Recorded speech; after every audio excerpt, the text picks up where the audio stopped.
As Rob said, I'm very optimistic about what we do, about teaching, and that's why I chose to talk about feedback, because this is one of the things that helped me the most in my development, and I hope it helps all of us develop, as Bruna mentioned earlier.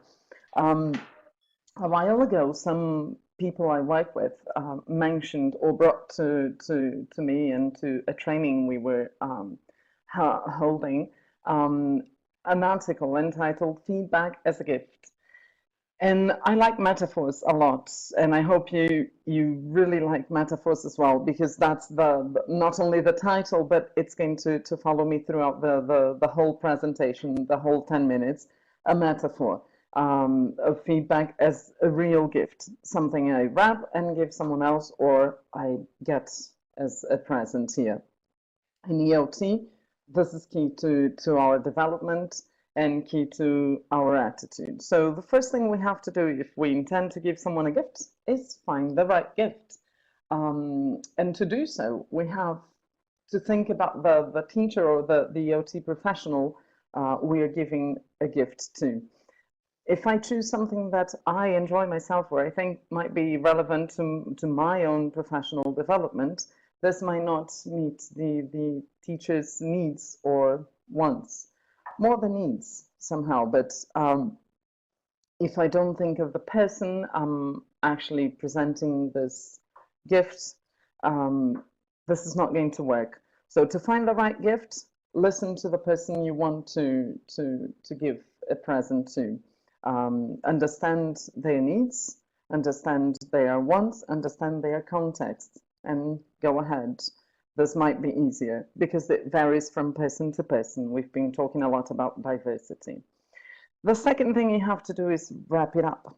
Wrap the gift in kind words, generous words, words that are going to make sense to the person who's listening to you. And perhaps writing a tag that's going to open the feedback session with a question. It could be a question. It could be simply, I have something to tell you. Choosing the right tone is part of this wrap that we choose. Am I angry at the person, or am I letting the person know that I'm angry at them to give this feedback or not? So choose your words wisely and think of a card you want to put with that. Next thing is offering the gift to the person. Where am I going to sit down with this person? How long am I going to give this person? Because time is also precious. It's also part of the feedback you're giving. It's also part of the choice you made. And you might want to remember that the person has the right, as Daphne was talking about rights, the person has the right to refuse the gift.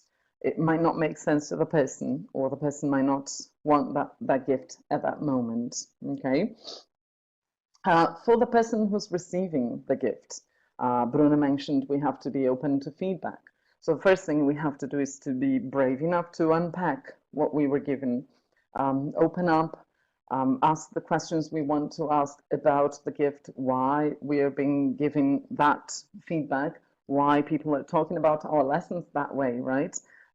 We all fear observation and consequently fear feedback, but it might help us to be brave and open the gifts with both hands and all the courage we were given.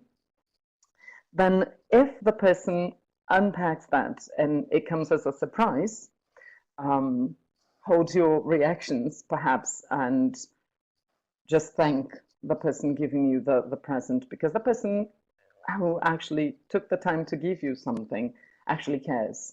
It might not seem so at the beginning, but they actually care. If you're buying a gift to someone, it's usually because you care, right? Then we have the decision of keeping the gift we were given or throwing it away. We can do whatever we want with the gifts we receive, right? And the decision to keep includes the timing, the right time to use what we were given. So if someone says something you cannot actually make sense of at the moment, you received that, just breathe, put it in a drawer, go back to that later.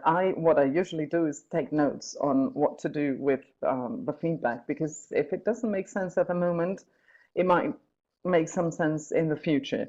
And if you're giving this gift and you see a sort of reaction that was unexpected, remember that, because this is also empathy. It might not make sense to that person. Things that are obvious to us might not be obvious to other people, right? So choose to keep, put it away, ask questions if you want to understand how to use it. If you decide to handle it right away, that's the moment where you embrace what you were given. And again, it takes a lot of courage to make changes. In teaching, we not only give feedback on lessons themselves, but also on attitude. But whatever we choose to give the person as a gift, the gift of feedback, this will imply a change in the core of the person, and it might be bigger than we initially think.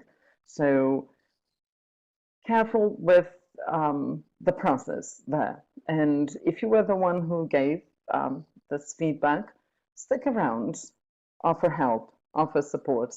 And if you are the one who received that, hold on, be brave, and be consistent. It might take a while to incorporate new techniques, for example, new attitudes, or change your own beliefs sometimes, right? Because people are changing, the universe is changing, so we also change our teaching.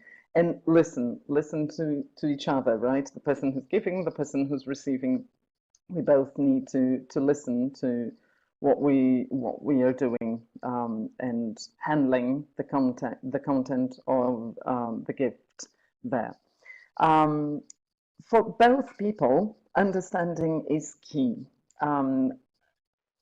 Sometimes we give a gift, we just gave it because it's part of our job.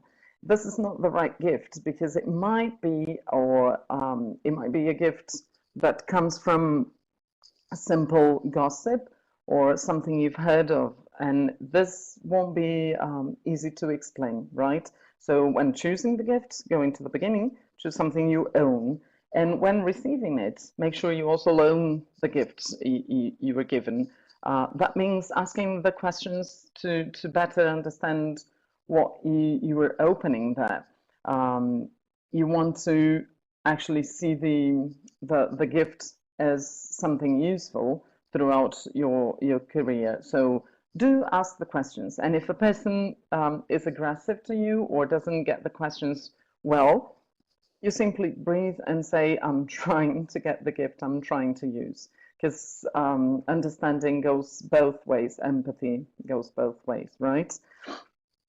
Then this brings us to the next point, which is exchanging gifts. Feedback does not come only top down, it goes bottom up, and it goes to all the sides and directions we can imagine. It comes in all sizes, all shapes, everything is possible. So if you're a giver, if you like giving, you might be open to receiving the gifts as well. This is more difficult sometimes than giving. And if you are someone who is used to receiving gifts, try and give someone or the person you were receiving from another gift. We help each other. In BRAZ TESOL, if we're not together, as Henrik mentioned, we're not going anywhere.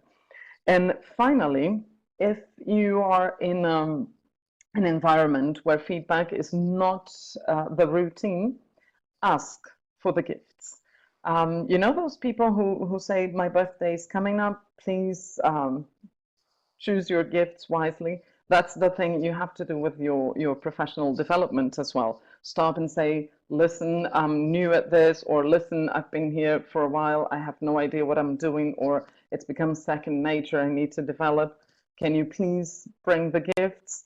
And be open to whatever comes, to unpack whatever you receive. So thank you very much for listening, and I'm hoping you also send me some feedback, because I'm expecting the gifts now. Thank you.